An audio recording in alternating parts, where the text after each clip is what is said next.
चलो फोन उठा भी लो। जी अम्मी कहें। बेटा फोन क्यों नहीं उठा रही थी तुम? काम में मसरूफ थी अम्मी। आजम तो नहीं नजर आया तुम्हें कहीं? मैं यहाँ से बाहर गई नहीं। बहुत ख्याल रखना बेटा, उसका कोई भरोसा नहीं, अचानक आ जाता है सामने वो।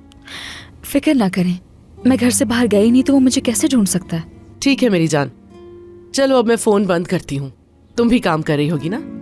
अम्मी आप मुझसे मिलने के लिए यहाँ आ जाए ना, मुझे आपकी बहुत याद आती है। पिछली बार भी मैं आपसे ठीक से मिल नहीं सकी। हाँ ठीक है बेटा, मैं आऊंगी।